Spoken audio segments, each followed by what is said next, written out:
Soy Romina De Luca y esto es Saquen una hoja. Hoy vamos a hablar del inicio del receso, lo que dejó en materia educativa estos primeros 120 días de pandemia.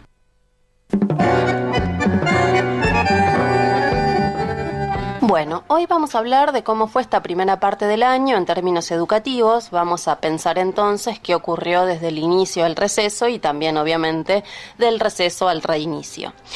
Obviamente este proceso está asignado por la pandemia, que como venimos conversando, en realidad es la última bomba que viene a explotar sobre el sistema educativo y que nos muestra la educación argentina tal cual es.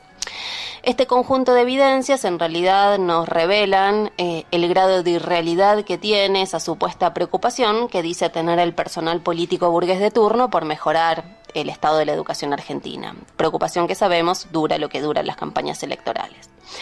Bien, empecemos por lo básico, los números. No les voy a hablar otra vez de salario docente, hablamos de esto en la columna anterior y ustedes ya saben a la conclusión a la que llegamos, los docentes somos pobres. Pero si hablamos de números, es probable que este año ni siquiera sepamos a ciencia cierta cuál es la matrícula escolar. Esto podría parecer un dato menor, pero en realidad es sintomático de un cuadro más general. Ustedes saben que todos los 30 de abril se hace el relevamiento anual, es decir, ese relevamiento que recolecta los grandes indicadores del sistema educativo. También saben que el 30 de abril nos agarró bastante entrado el proceso de suspensión de clases y lo interesante acá es que recién el 17 de julio hubo una reunión en el ministerio para empezar a pensar cómo se realizará ese relevamiento.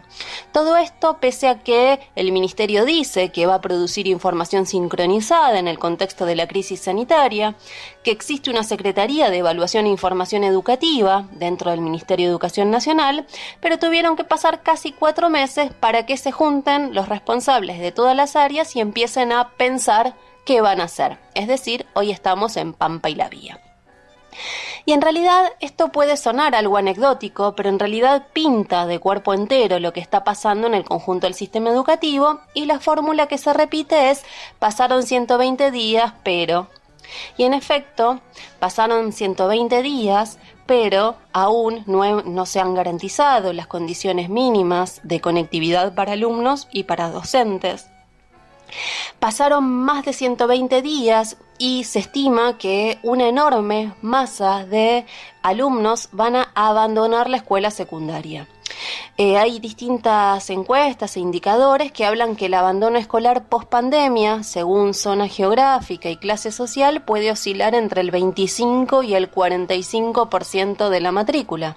Es decir, de 10 que arrancaron, 5 no van a volver.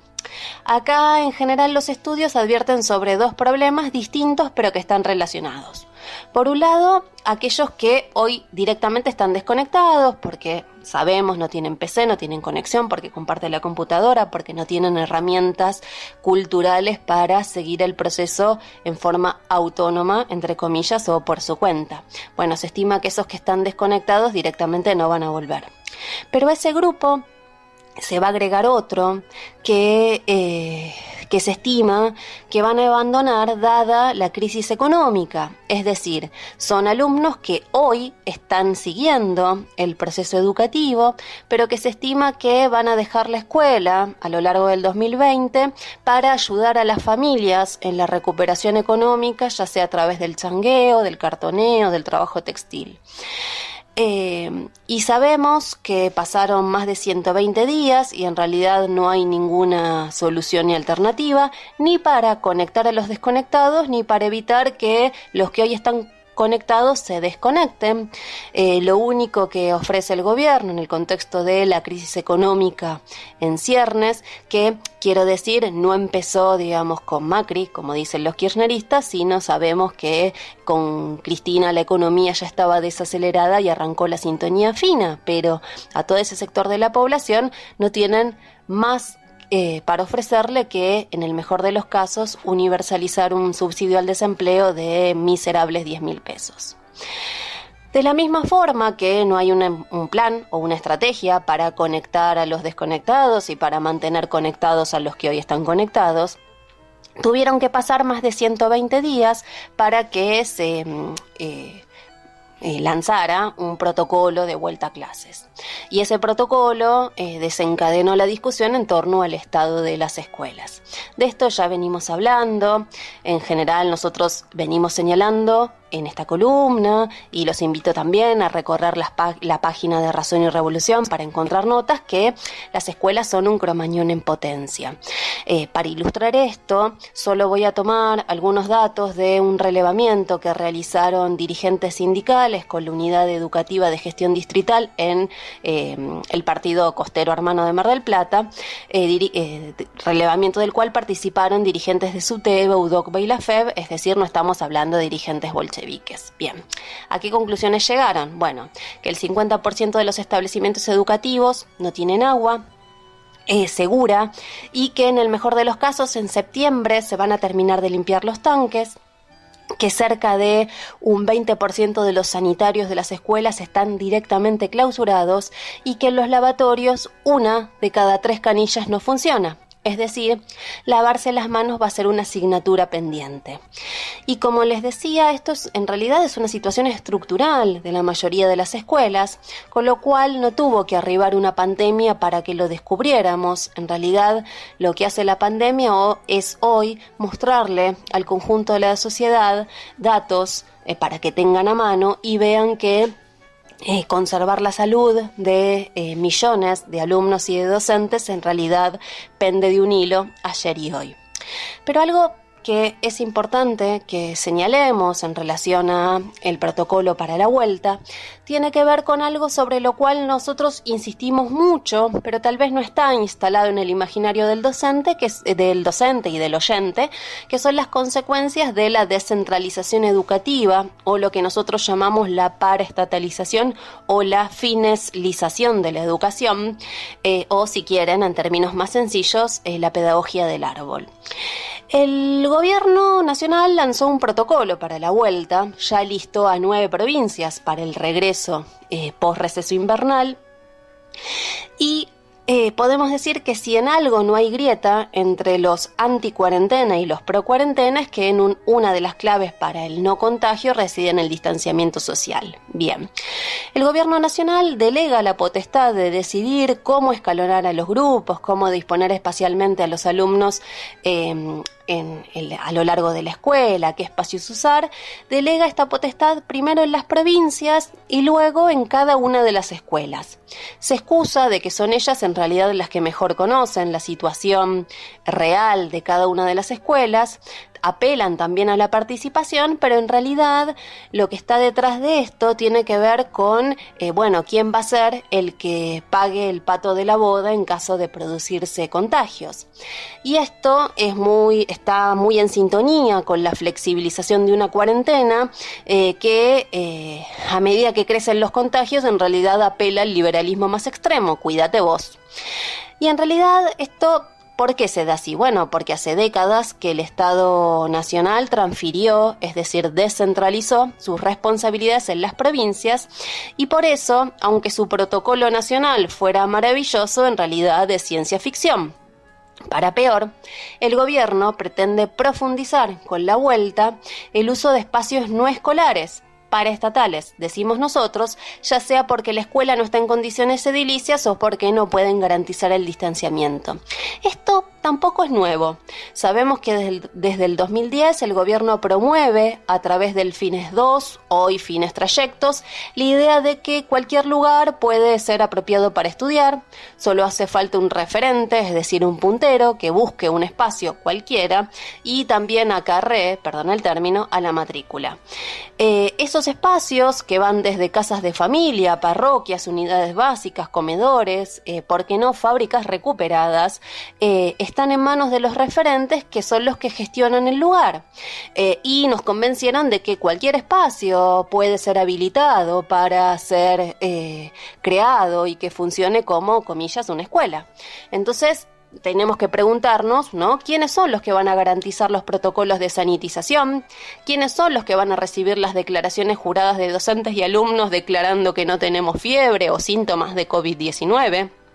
¿Quiénes se van a ocupar de la limpieza de los baños y de los carteles de sanitización? Bueno, ya sabemos, el Estado Nacional está delegando la responsabilidad en estos referentes o punteros.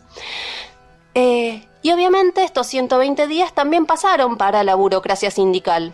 Recién 120 días después dicen que las condiciones para la vuelta no estarían dadas y tuvo que llegar el pago del aguinaldo en cuotas y el congelamiento salarial para escucharles la voz. Mientras tanto, se sacaban fotos repartiendo bolsones de comida en las escuelas y en el mejor de los casos el escenario sería el de un apagón virtual, comillas paro, de 24, 48, 72 horas, con suerte, a la vuelta. Llegado a este punto, tenemos que preguntarnos entonces qué hacer. Y una mirada socialista de los problemas de la educación argentina significa, por un lado, poner sobre el tapete los problemas reales de la escuela. No tuvo que llegar una pandemia para que descubriéramos la desigualdad del sistema educativo. Precisamente, la descentralización, que la pospandemia promete profundizar, fue un vehículo para esto. Y hizo que sean las provincias, los municipios los que se hagan cargo del sostenimiento de la educación argentina, una receta que se cuece hace décadas y que garantiza, en términos comparativos, la menor inversión posible en materia educativa y que produce una educación pobre para pobres. Hace décadas que con esta receta la escuela argentina no hace más que solidificar la posición de clase de cada uno de los alumnos y no tiene la más mínima aspiración universal. No tuvo que llegar la pandemia o la suspensión de la asistencia a clases para que descubriéramos la falta de herramientas técnicas y culturales de los alumnos o de los maestros frente a un Estado que los corre con pedidos de capacitación, pero después no está dispuesto a dotarlos de un año sabático pago, claro está, para verdaderamente capacitarlos. Y en realidad, si lo que está en juego es que se viene un nuevo 2001, hay que ver que es hora de dar un paso al frente, políticamente hablando, de solidificar la alianza entre docentes, alumnos y familias y proyectar una salida que discuta la raíz de los problemas que tenemos con esta sociedad capitalista que es una máquina de embrutecer. No alcanza entonces con un paro o con un comité de higiene para discutir el protocolo para la vuelta. Nos parece que es hora de mostrar que sabemos cómo sacar a nuestros alumnos del atolladero, luchando, por ejemplo, también por los contenidos, mostrar que sabemos qué y cómo y también en qué condiciones hay que enseñar. Pero parece más importante, en lugar de encarar esta batalla política y de pensar cómo solidificar esta alianza, que estamos pidiendo por comités de higiene o asusando fantasma de que mejor no hagamos nada porque a ver si nos reemplazan por computadoras. Entonces, digamos, lo que podemos ver es que la pandemia nos abre un cuadro de intervención y que está en nosotros aprovecharlo o dejar pasar la oportunidad y que una vez más sean los gestores del orden los que reconduzcan la crisis. Bueno, Gustavo, hoy llegamos hasta acá, estamos en el tan esperado receso invernal, con lo cual este servidor se desconecta y entra en fase de mantenimiento por los próximos 15 días y bueno, te pido haceme el favor de pensar en algunas de las preguntas que te estoy planteando en la columna. Amigos, sigan escuchando la radio Vivido Equivocada, que lo demás es silencio.